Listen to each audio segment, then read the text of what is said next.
Pornography দেখার ফলে একজন ব্যক্তি কি কি ক্ষতির সম্মুখীন হয়। সর্বপ্রথম যে ক্ষতিটির সম্মুখীন সেটি হচ্ছে সেই ব্যক্তি তার আত্মাকে কলুষিত করে দিচ্ছে। ফলে কোনো ইবাদতে সে মজা পাবে না, সে সালাত আদায় করে মজা পাবে না, সে কোরআন তেলাওয়াত করে মজা পাবে না, সে তাসবিহ করে মজা পাবে না, এবং আল্লাহ তাআলার ক্রোধ সে অর্জন করছে আল্লাহর রহমতের পরিবর্তে। আল্লাহর লানও তার উপর বর্ষিত হচ্ছে। এবং মানুষের দেহের যতগুলো অঙ্গ রয়েছে তার মধ্যে থেকে সবচাইতে দামি অঙ্গ হচ্ছে তার আত্মা। And pornography is damaging your soul. চিকিৎসা বিজ্ঞানীরা বলছেন কোন ব্যক্তি যখন পর্নো ভিডিও দেখে তখন তার মস্তিষ্কের স্নায়ু কোষগুলো থেকে এক ধরনের কেমিক্যাল রিলিজ হয় যেটাকে বলা হয় ডোপামিন। আর এই ডোপামিন হচ্ছে the same chemical when someone have the drugs.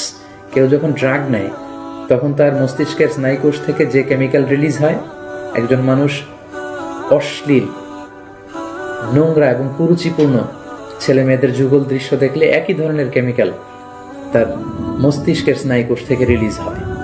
ফলে ড্রাগ নিলে যেমনি তার মধ্যে উন্মাদনা সৃষ্টি হয় আবার ড্রাগ নেওয়ার ব্যাপারে, তেমনি পর্নোগ্রাফির এই করাল গ্রাসে যদি কেউ একবার পড়ে যায় তাকে বারবার পর্নোগ্রাফির দিকে ফিরে যেতে হয়। পাশাপাশি তারা তাদের চরিত্রকে শেষ করে দিচ্ছে, যেটা মানব জীবনের সবচেয়ে দামি একটি বিষয়। আমরা বলি যে মানুষের অর্থহানি ঘটলে সামান্য কিছু হানি হয়, স্বাস্থ্যহানি হলে আরেকটু বেশি কিছু হয়, কিন্তু একজন ব্যক্তি যখন তার চরিত্র হারিয়ে ফেলে সে তার সবকিছুকে হারিয়ে ফেলে। পাশাপাশি যারা পর্নোগ্রাফি দেখে অভ্যস্ত তাদের স্বাস্থ্যের মারাত্মক হানি ঘটে, যেহেতু পর্নোগ্রাফি ওয়াচাররা রাতের সময়টুকুকে বেছে নেয় গোপনে পর্নোগ্রাফি দেখার জন্য। ফলে রাতের ঘুম তাদের আর হয় না, তারা ইনসমনিয়াতে ভোগে এবং একটা বিকৃত রুচি তারা ডেভেলপ করে ফেলছে মনের অজান্তেই।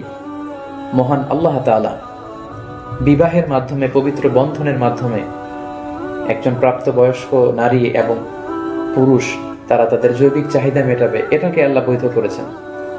কিন্তু বিয়ের অনেক আগেই যখন তারা এই যুগল দৃশ্যগুলো ভিডিওতে দেখে, বলে আয়াতু বিল্লাহ, নাউযু বিল্লাহ, তখন মনের অজান্তে একটা বিকৃত রুচি তারা ডেভেলপ করে। তারা তখন আর স্বাভাবিক মানুষ থাকে না, অস্বাভাবিক মানুষে পরিণত হয়। পর্নোগ্রাফির আরেকটি গুরুত্বপূর্ণ ক্ষতিকর দিক হচ্ছে এই পর্নোগ্রাফির ফলে সেক্সুয়াল ক্রাইম সমাজে বেড়ে যাচ্ছে। In every sexual crime there is a pornography behind ইট।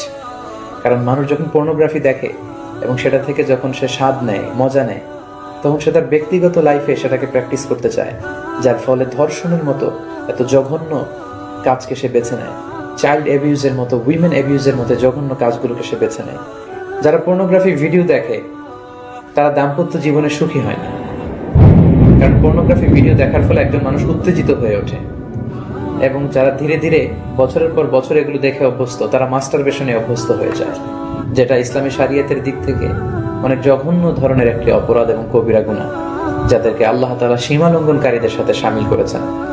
এবং তারা তাদের বৈবাহিক জীবনে ইম্পোটেন্সে ভোগে, তাদের সিমেনে স্পার্মের সংখ্যা কমে যায়, তাদের পুরো বডি কেমিস্ট্রিতে নানা ধরনের ব্যাপক পরিবর্তন ঘটে, তাদের নার্ভাস সিস্টেম, তাদের ডাইজেস্টিভ সিস্টেম, তাদের ইউরিনারি সিস্টেমে অনেক ধরনের সমস্যা দেখা দেয়।